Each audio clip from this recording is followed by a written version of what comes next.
Hello and welcome to Stupid Ancient History with Midgley. I'm Taylor, and our special expert, non-expert James, the science toolboy. Hello. So as always, we're wearing togas, our kylixes are full, we've been eating olives, and today we're going to look at the donations of Alexandria. So previously, the last time we were doing one of our podcasts, we were looking at the impact of the Perusian Wars on Cleopatra and the relationship between Antony and Octavian. Needless to say, things were not going too well for Antony. They started to go quite seriously wrong, actually. Octavian had just married Antony to his sister Octavia. Add to that, Antony's former wife and his brother had just tried to get rid of Octavian and failed spectacularly. Antony had lost 30,000 men fighting the Parthians, and instead of taking it on the chin, he ran off back to Cleopatra, despite being married to Octavia. He'd also given Cleopatra huge chunks of Roman territory. Oh, and Lepidus had finally been booted out of the triumvirate. That's the worst thing. What a shocker. Moment silence for Lepidus, everyone. Yeah, that's too long. So if we think about Octavia, even though Mark Antony seems to have forgotten he is married to Octavia, she's not forgotten that she's married to him. So in the spring of 35 BC, she travels to Athens with an army and enough money and resources to help him win the war. So her plan is that she's going to give him these things to help out her husband, which I think is quite nice. What about you, James? It is, but where do they keep getting these armies from? We had this last time. They actually just grow. yeah, they have plantations. No, they don't. It's just people that, I don't know, it's slaves, isn't it? And it's people that they pay to fight for them as well. And also I think if your brother is the de facto ruler of the Roman Empire, And your husband's the other one. he's got a few armies lying around. Fair enough. But with this, it obviously seems a bit generous of us, given that Antony's basically shacked up with Cleo over the winter. And Plutarch does suggest that it's Octavian who allows her to go and gives her this army to further sweeten this trap we talked about. You know, where basically manipulated Mark Antony, so even if he breathed in too deeply, he was going to Annoy someone. He's going to annoy someone. So the suggestion from Plutarch is that Octavia goes with this army that's ultimately going to force Antony to either abandon Cleopatra or insult Octavia's even further generous offer, which is ultimately going to lead to a declaration of war. And he is a sneaky bugger, let's not forget that. But Octavian is hustling. Yeah, he's also very clever. And Octavia comes across as a bit of a doormat, I think. Okay. Doormat with an army, though. Yeah, I mean, that's she's the best sort of doormat, I imagine. No cold callers for her.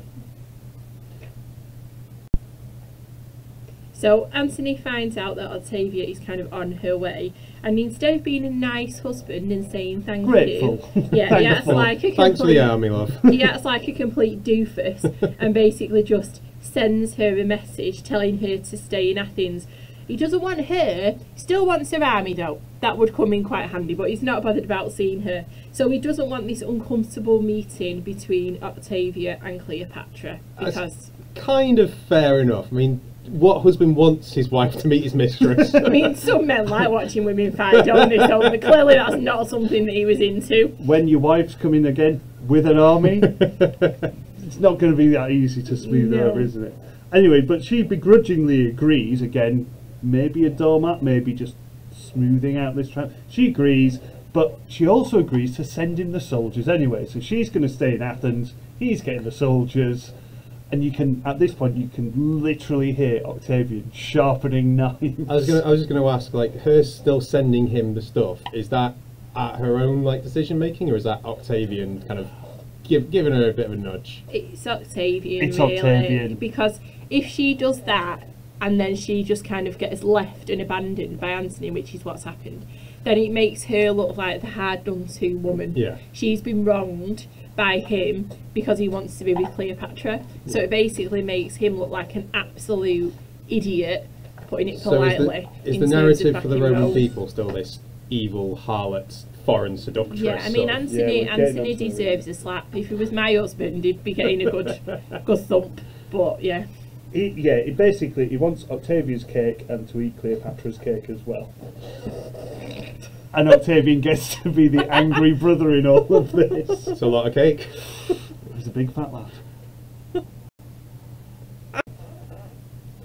So really we should think back about Cleopatra because she is the focus of the whole unit. So in the midst of all this, we see that Cleopatra is actually really starting to panic a little bit. She's definitely not happy about what's happening in Rome with the rise of Octavian, him getting the upper hand over Mark Antony, who's basically kicking himself into the long grass, losing soldiers. Yeah, he's not very. Doesn't seem very good at this whole politicking thing. He's not. Even more so, she's definitely not happy that the wife is on her way to meet Antony with a massive army. So what we see next is she puts on her most dramatic performance to really just remind Antony that she is the love of his life. They've got a bunch of kids together and she is the reason why he should be doing these things. Time to crack out the golden boat again. Well, the golden boat's already been used, so maybe it's time to roll out the carpet Roll out the again carpet. and see if that works. would that work? I mean, where do you go from a golden boat? What's the next You kind of level? played your hand, haven't you? Yeah, I mean, she's good at entrances, but can she sustain it? Maybe 2 golden boats, maybe that's the solution. But what she does definitely is quite, let's say, dramatic. So we're going to do some dramatic reading. Oh, yes. So we're going to look at Plutarch, Life of Mark Antony, section 53. So it says, so Cleopatra pretended to love Antony with passion. Read into that what you will. And with little food, she allowed her body to waste away. When Antony was nearby, she would fill her eyes with desire for him.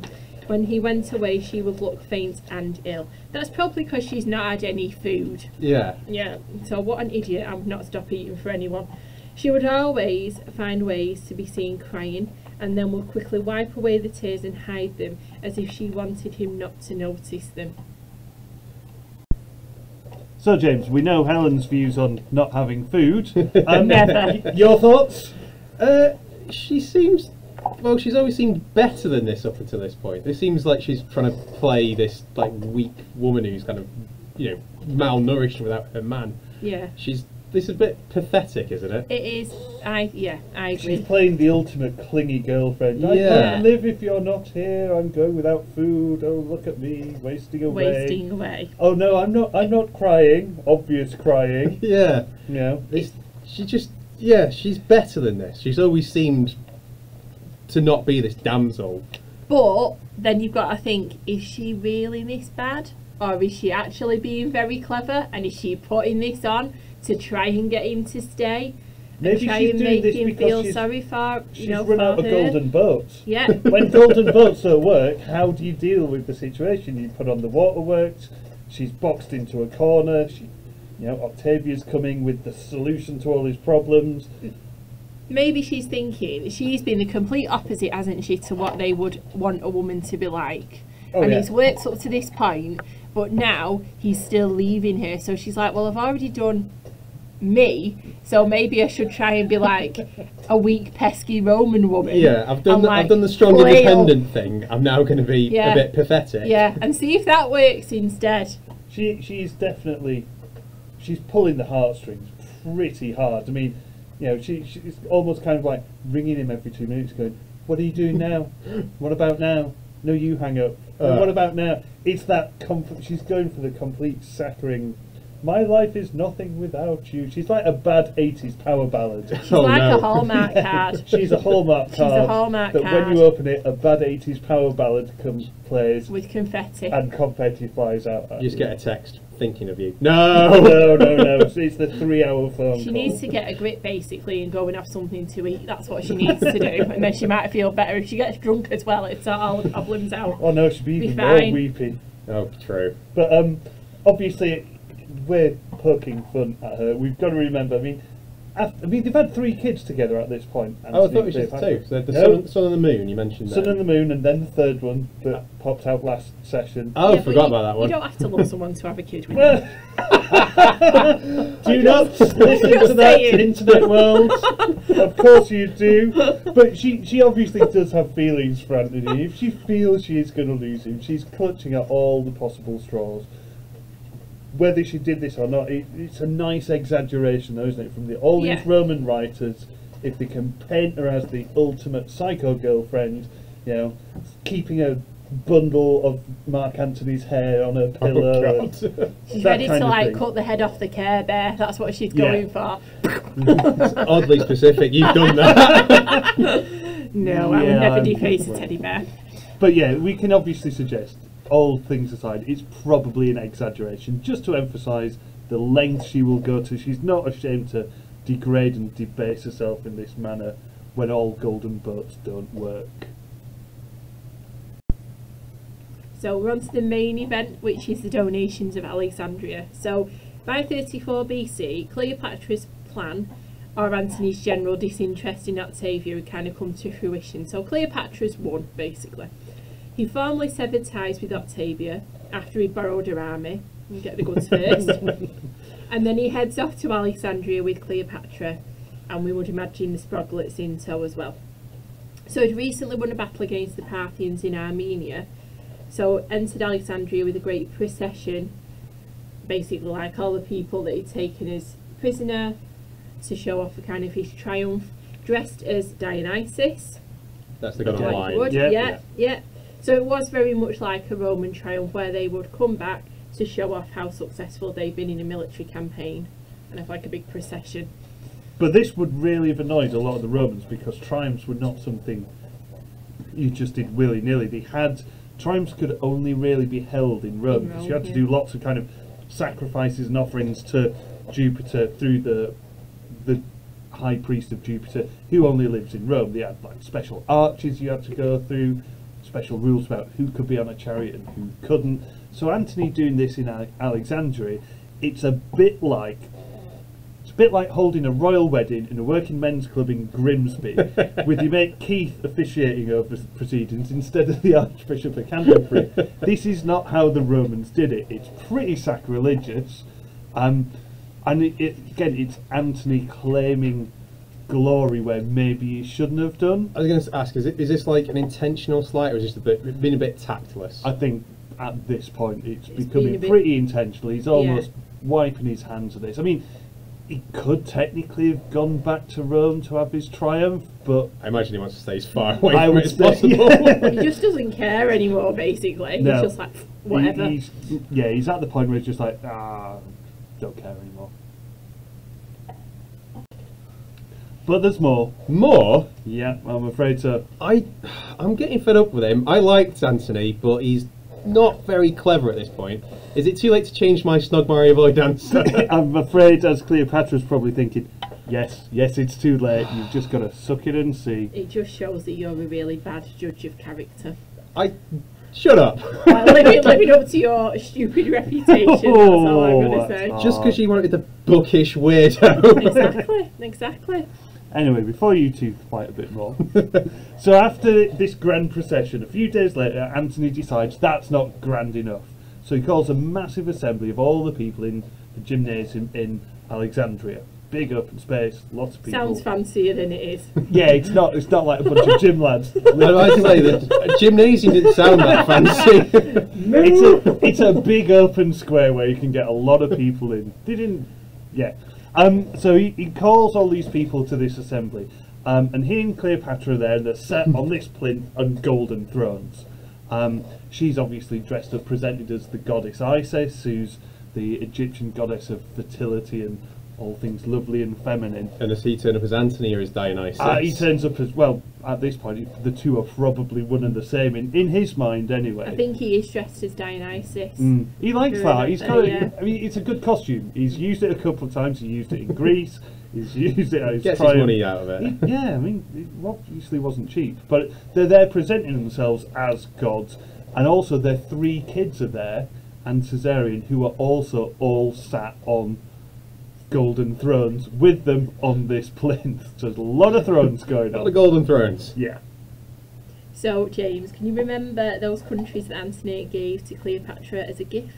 Yeah, those ones that were totally his to give away. Exactly, yeah, that's it. Like Syria and Cyprus and Yeah. the old Ptolemaic kingdoms. That's it. So they weren't obviously his to give away, but he just did it anyway because he's a doofus. So he formally announces that they are now part of the Ptolemaic Empire and they are no longer Roman.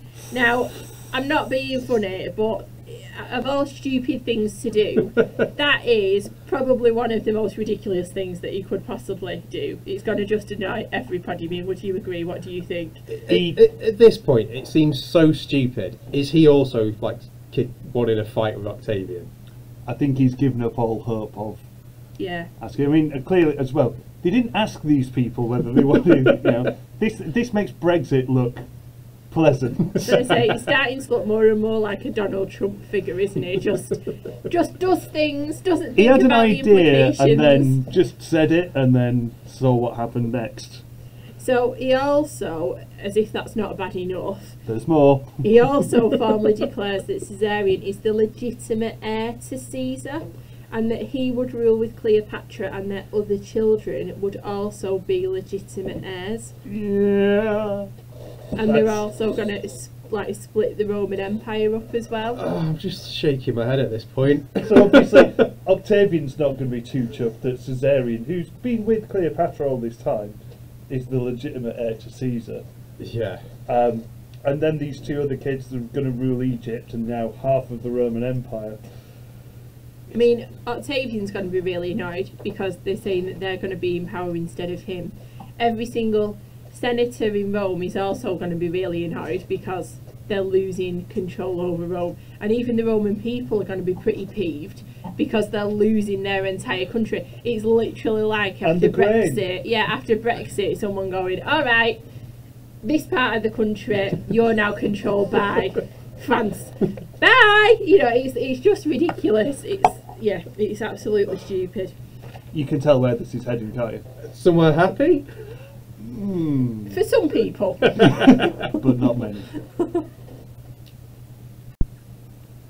So the reaction in Rome is going to be as you'd expect it. When Octavian hears about all this, his reaction is clearly obvious. It's fair to say that plates will be thrown, cats will be kicked, things will be smashed. He's definitely not happy about this. Not only has Antony snubbed Octavia, his sister, but he's really doubled down on insulting Octavian. He's gone all in on this. He's not just leaving Octavia left in Athens while he takes the money and runs off with Cleopatra. He's doubling down at saying Octavian can basically do one. But in fairness to Antony, there's no other way he could get out of this trap Octavian had set without insulting Octavian in some way or form. There was nothing he could do. So I guess if you are Mark Antony, just double down, go big, put all in and see what happens. Yeah, so this Octavian being annoyed by this, is he actually annoyed or is he like, yes, this is what I wanted I think all he's along? damn him. Yes. Damn you for doing that exact thing I wanted you to do. Yeah, it was almost inevitable this was going to happen. Maybe he didn't expect the full level of public insult Antony's wafting in his general direction. But yeah, the game plan is working.